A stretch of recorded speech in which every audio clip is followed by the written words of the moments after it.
1 Tesalonika bab 1. Daripada Paulus, Silwanus dan Timotius kepada jemaah di Tesalonika dalam Allah Bapa dan Tuhan Yesus Kristus.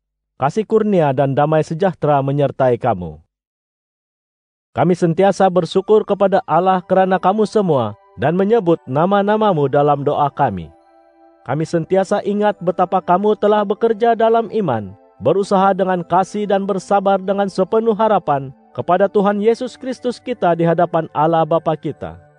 Saudara-saudara yang dikasihi, kami tahu bahwa Allah telah memilihmu.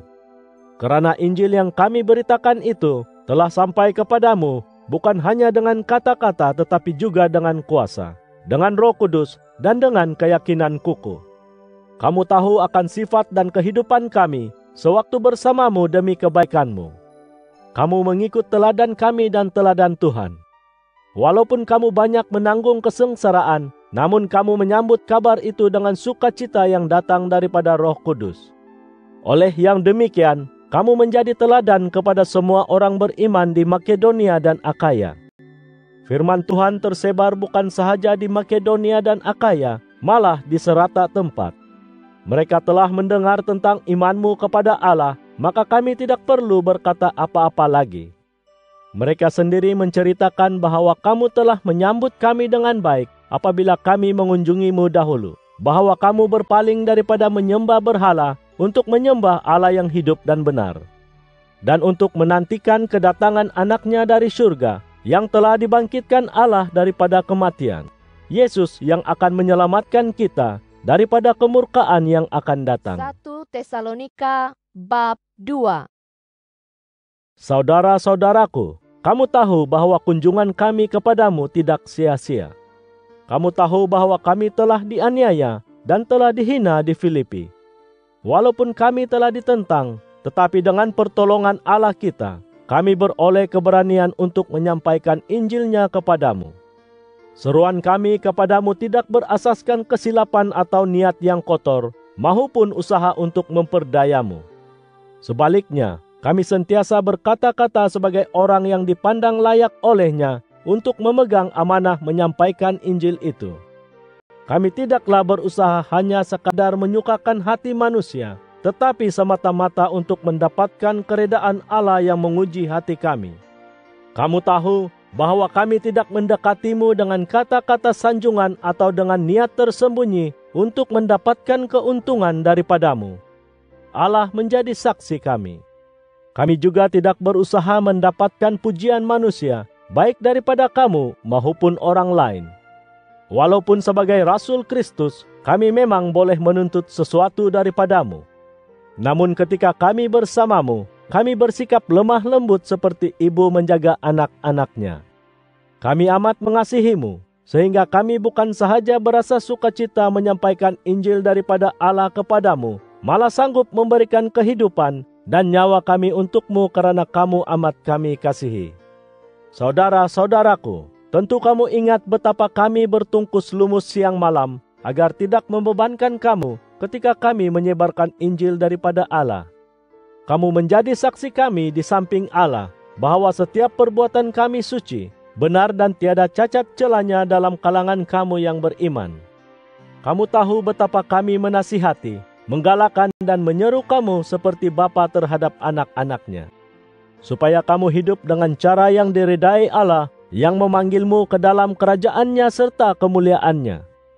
Di samping itu, kami sentiasa bersyukur kepada Allah kerana apabila kami menyampaikan perkabaran Allah kepadamu, kamu telah mendengar dan menyambutnya bukan sebagai perutusan daripada manusia, tetapi sebagai firman Allah.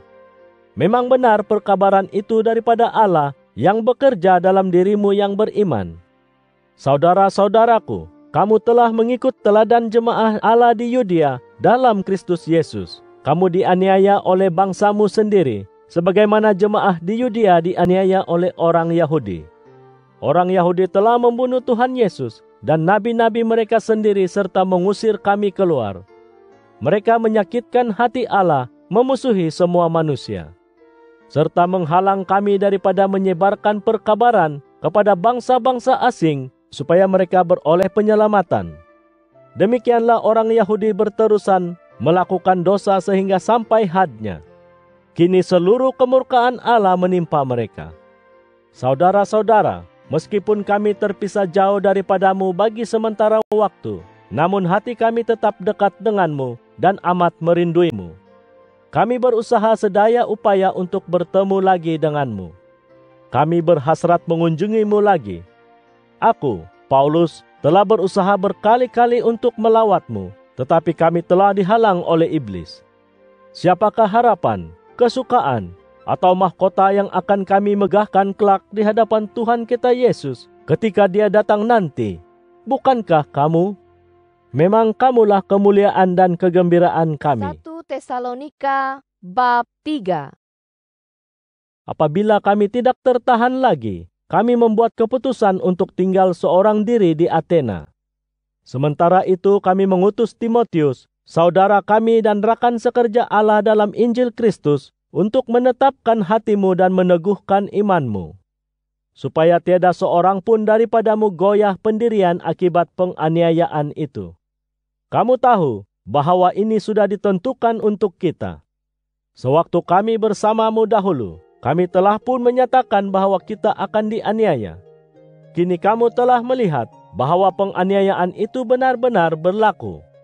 Aku telah mengutus Timotius kepadamu karena terlalu ingin mengetahui bagaimana keadaan imanmu. Aku bimbang kalau si penggoda telah menggodamu sehingga usaha kami sia-sia belaka. Sekarang Timotius telah pulang membawa kabar baik tentang iman dan kasihmu. Dia memberitahu bahwa kamu sentiasa mengenang mesra terhadap kami, serta ingin menemui kami, sebagaimana kami ingin menemuimu. Oleh itu, saudara-saudara, di tengah-tengah kesusahan dan kesengsaraan, hati kami terhibur oleh berita tentang imanmu. Karena kini kami benar-benar hidup, memandangkan kamu tetap berdiri teguh dalam Tuhan.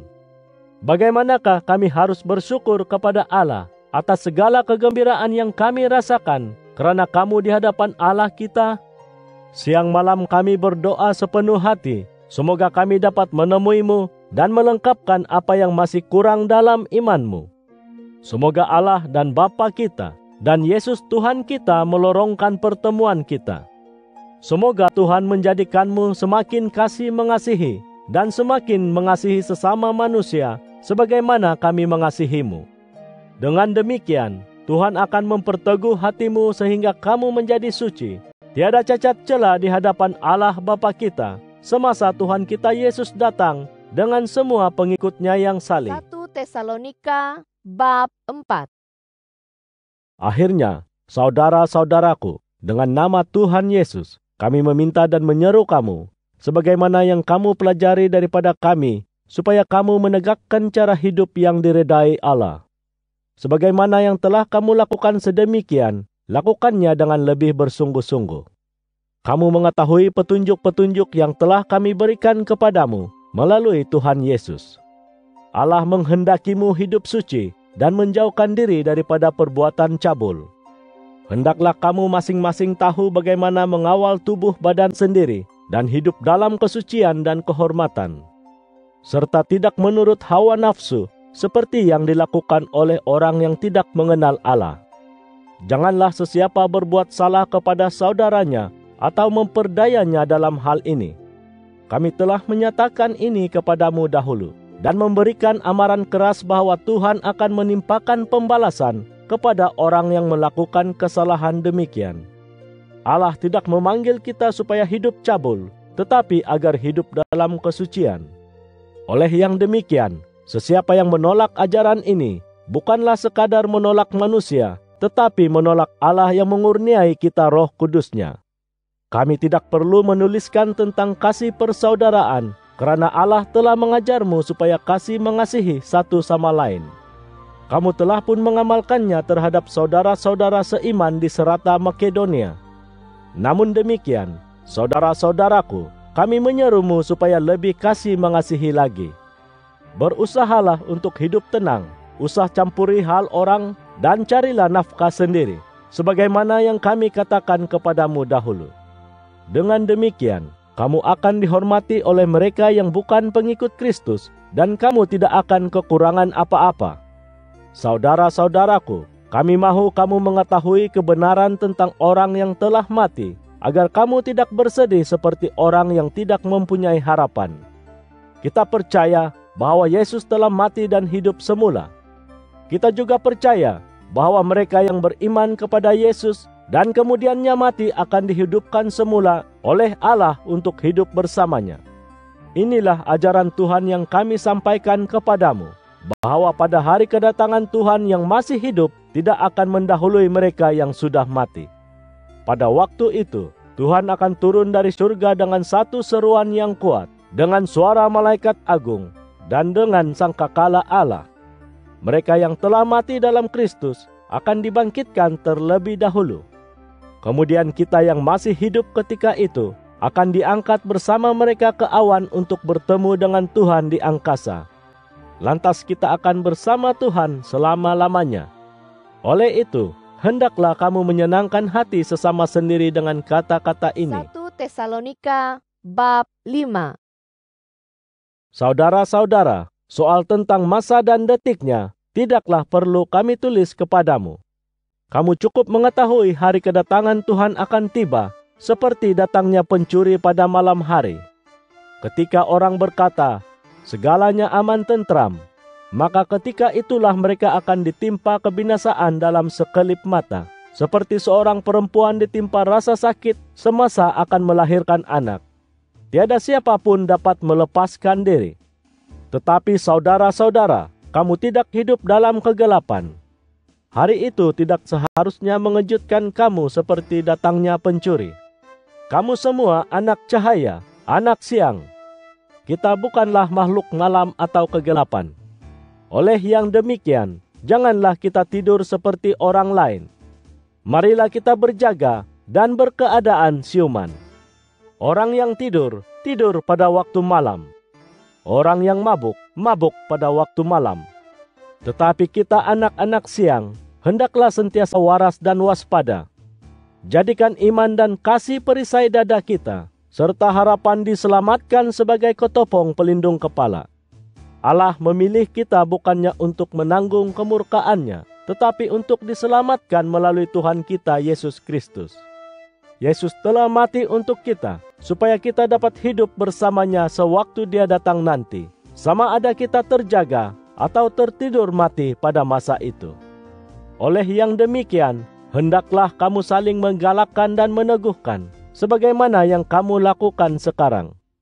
Saudara-saudaraku, kami menyeru kamu supaya menghormati orang yang berjerih payah dalam kalanganmu, memimpin dan menasihatimu dalam Tuhan. Layanilah mereka dengan sepenuh hormat, dan kasihilah mereka karena segala yang diusahakan oleh mereka. Hiduplah bersama-sama dalam aman damai. Saudara-saudaraku, kami menyeru kamu, berilah amaran kepada orang yang melanggar peraturan, tetapkan hati orang yang takut, tolong orang yang lemah, dan bersabar terhadap semua. Pastikan jangan sesiapa membalas kejahatan dengan kejahatan. Berusahalah ke arah kebaikan bagi dirimu dan semua orang. Bersukacitalah sentiasa. Berdoalah sepanjang masa. Bersyukurlah dalam segala keadaan, karena inilah yang dikehendaki Allah daripadamu dalam Kristus Yesus. Janganlah padamkan kemarakan api Roh Kudus. Janganlah hinakan nubuat. Uji setiap perkara. Berpegang teguh pada yang baik. Jauhilah segala bentuk kejahatan. Semoga Allah damai sejahtera menyucikanmu dengan sempurna dan memelihara roh, jiwa, dan jasadmu, agar tidak ada cacat celah ketika Tuhan kita Yesus Kristus datang kembali. Dia yang memanggil kamu itu setia, dan Dia akan melakukannya. Saudara-saudara, doakanlah kami. Bersalamanlah dengan ciuman suci apabila bertemu dengan saudara-saudara seiman. Dengan nama Tuhan aku menyeru kamu, supaya membacakan surat ini kepada semua saudara seiman. Semoga kasih kurnia Tuhan kita Yesus Kristus menyertai kamu.